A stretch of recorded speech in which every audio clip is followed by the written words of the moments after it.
नमस्कार दोस्तों, कैसे हो आप सभी। आई होप बढ़िया होंगे, बेहतरीन होंगे और हमेशा की तरह अपने कार्य को सुचारू रूप से कर रहे होंगे।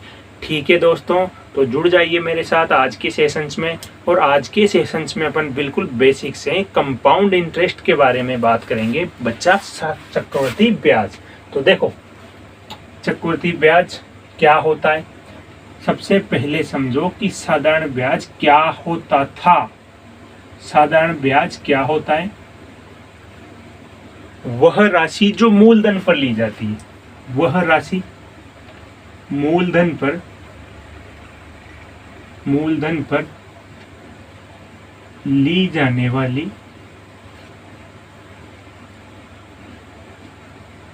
राशि। कैसे?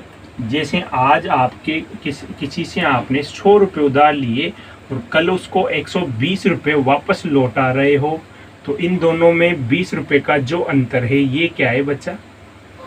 ये है सिंपल इंटरेस्ट। ठीक है, तो मूलधन पर ली जाने वाली राशि तो क्या हो जाएगी बच्चा? साधारण ब्याज। इसका मतलब है आज आपके पापा ने आपको 100 रुपये लिए और उन्होंने ये बोला कि 1 महीने बाद मुझे 120 रुपये ला के देना।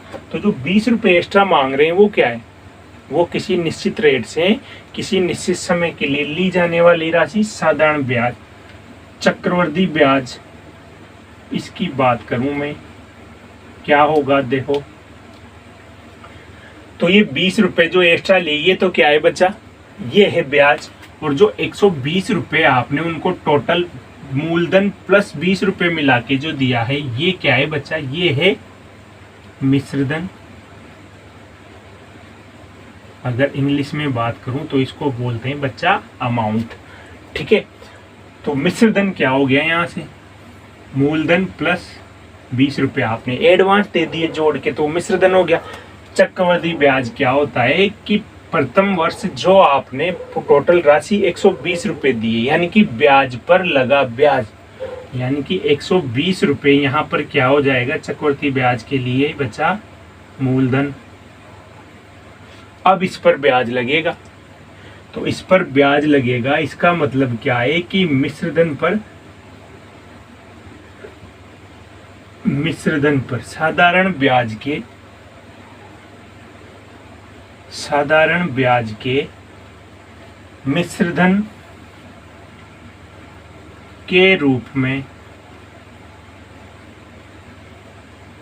प्राप्त राशि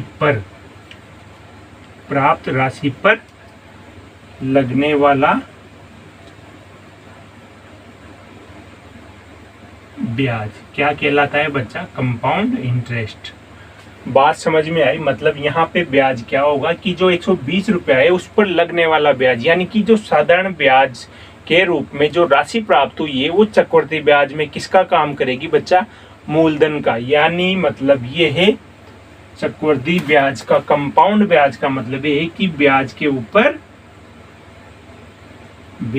ऊपर लगने वाला ब्याज पर ब्याज, यूं समझ लो। तो ये था दोनों में अंतर। तो यहाँ पे अगर मिश्रधन की बात करें बच्चा, तो मिश्रधन क्या होगा? इसके लिए मिश्रधन का फॉर्मूला है P कोष्टक 1 प्लस R/100 की पावर T। ये है बच्चा मिश्रधन निकालने का फॉर्मूला। ठीक है, इसको याद रख लेना।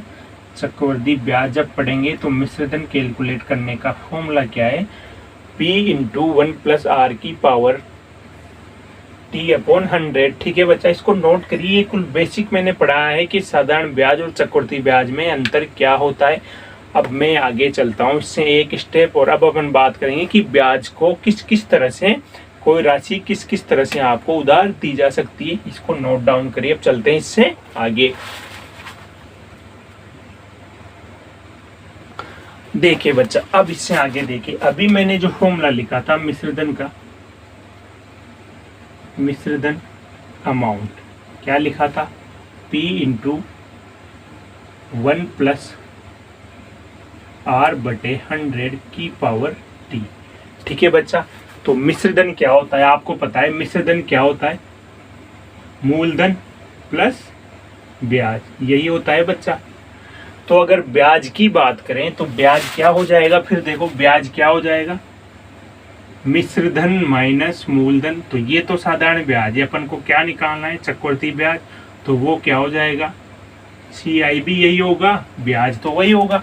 लेकिन यहाँ पर अगर मैं CI कैलकुलेट करूंगा तो फिर क्या लिखूंगा, क्योंकि यहाँ पर मिश्रधन का फॉर्मूला क्या है बच्चा, P1 + R की पावर 100 इंटू T माइनस ब्याज क्या होगा, मिश्रधन माइनस मूलधन। तो ये मिश्रधन और इसमें से वापस मूलधन घटा देंगे तो ये क्या आ जाएगा बच्चा, चक्रवृद्धि ब्याज। ठीक है, अब देखो चक्रवृद्धि ब्याज, तो ये जो ब्याज है ये किस तरह से लिया जा सकता है। देखो किसी भी राशि को बच्चा 3 तरह से वो ब्याज कितने प्रकार से लिया जा सकता है, ब्याज के प्रकार, किसके, ब्याज के रूप में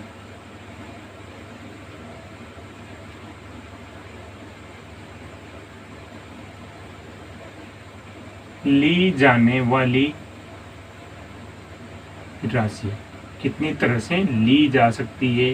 पहला कैसे लिया जा सकता है, ईयरली, वार्षिक, फिर अर्धवार्षिक भी हो सकता है। ठीक है बच्चा, आगे बात करूं तो एक और हो सकता है त्रैमासिक। तीनों में अंतर क्या है, और जब तीनों में अंतर होगा तो तीनों को कैसे कैलकुलेट करेंगे, जब क्वेश्चंस देगा बच्चा। देखो ये बात बहुत ही इंपॉर्टेंट है समझने के लिए। देखो वार्षिक का मतलब है कि हर साल हिसाब होगा, इसका मतलब ये है कि साल में एक बार हिसाब होगा। इसका मतलब क्या समझे, इसका मतलब ये है कि आपने जो राशि उधार लिए उस पे एक साल में आपको चक्रवृद्धि ब्याज देना है। अर्धवार्षिक का मतलब है साल में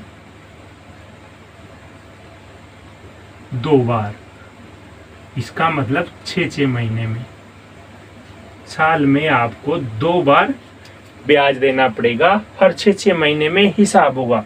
त्रैमासिक का मतलब है साल में 4 बार हिसाब होगा। कितनी बार बच्चा, 4 बार। कैसे, 3 बार, हर 3 महीने में हिसाब होगा। तो जब ये अपन क्वेश्चंस में पढ़ेंगे तो मैं वहां बताऊंगा कि कैसे आपको क्या करना है। जब अर्धवार्षिक वो आपको समय देगा, अर्धवार्षिक दे जब बोलेगा क्वेश्चंस में तो आपको क्या करना है, त्रैमासिक जब बोलेगा तब क्या करना है। तो ये था कि ब्याज के रूप में जो राशि दी जाएगी उसकी कंडीशन किस हिसाब से वो क्वेश्चंस में दे सकता है, वो मैंने आपको बताया बच्चा। इसके अलावा साधारण ब्याज कैसे कैलकुलेट करना है और मिश्रधन कैसे कैलकुलेट करना है, अब मैं आपको ले चलता हूँ एक ऐसी इंपॉर्टेंट लाइन पर जो हमेशा बच्चों के दिमाग में रहती है। वो क्या, इससे आगे अपन उसको देखते हैं। आप इसका स्क्रीनशॉट लीजिए प्यारा सा और वीडियो को लाइक करते हुए चलिए चलते हैं अब अगली स्टेप पर। ठीक है, इसको नोट डाउन करिए। देखिए बच्चा, अब जो क्वेश्चन है वो बहुत इंपॉर्टेंट लाइन है। क्वेश्चंस 2 तरह से हैं, क्या 1 वर्ष का साधारण ब्याज और चक्रवृद्धि ब्याज बराबर होता है, या ऐसे भी बोला जा सकता है क्या 1 वर्ष के साधारण ब्याज और चक्रवृद्धि ब्याज का अंतर शून्य होता है। तो चलिए चेक करते हैं। 1 वर्ष के लिए, ठीक है, 1 वर्ष के लिए साधारण ब्याज क्या होगा बच्चा, क्या होता है साधारण ब्याज, मूलधन इंटू दर इंटू समय बटे 100। तो 1 वर्ष के लिए क्या हो जाएगा, t बराबर जब 1 लिखूंगा तो p into R into t बराबर जब 1 रखूंगा तो 1 लिख दूं, ये लो लिख दिया, बटे 100। तो 1 वर्ष का चक्रवृद्धि साधारण ब्याज क्या हो गया बच्चा, p इंटू आर बटे 100। यहाँ तक किसी को कोई दिक्कत नहीं। तो ये हो गया 1 वर्ष का साधारण ब्याज। अब 1 वर्ष के लिए क्या कैलकुलेट करना है, चक्रवृद्धि ब्याज। और ये क्या होता है, मैंने अभी बताया था चक्रवृद्धि ब्याज क्या होता है बच्चा, P1 प्लस R बटे 100 की पावर T माइनस P, यही होता है। तो कैलकुलेट करो, P1 प्लस R बटे 100 इंटू T का मान 1 रखोगे एक वर्ष के लिए, 1 रख दिया, माइनस P। तो ये क्या हो जाएगा, जब इसको सोल्व आउट करूंगा तो क्या हो जाएगा, P plus P into R, अंदर मल्टीप्लाई करोगे 100, पीछे माइनस P, P से P कटेगा, तो एक वर्ष के लिए चक्रवृद्धि ब्याज भी क्या आ गया बच्चा, सेम आ गया। इसका मतलब ये है कि एक वर्ष के लिए चक्रवृद्धि ब्याज और साधारण ब्याज क्या होते हैं, बराबर होते हैं। और यदि वो बोले कि एक वर्ष के लिए साधारण ब्याज और चक्रवृद्धि ब्याज क्या होता है, या तो बराबर होता है या शून्य होता है। शून्य कैसे होगा, जब मैं कहूँगा कि SI माइनस CI, तो देख लो ये आपस में कट जाएंगे, यहाँ जब मान रखूँगा तो शून्य हो जाएगा। इसका मतलब ये है कि एक वर्ष का साधारण ब्याज और चक्रवृद्धि ब्याज क्या होता है बच्चा, बराबर होता है या उनका अंतर शून्य होता है। तो ये था बच्चा आज का सेशन, जिसमें अपन ने बिल्कुल बेसिक से अपन ने चक्रवृद्धि ब्याज और साधारण ब्याज में अंतर और साधारण ब्याज और चक्रवृद्धि ब्याज होता क्या है, दोनों के बारे में बिल्कुल बेसिक से पढ़ा है।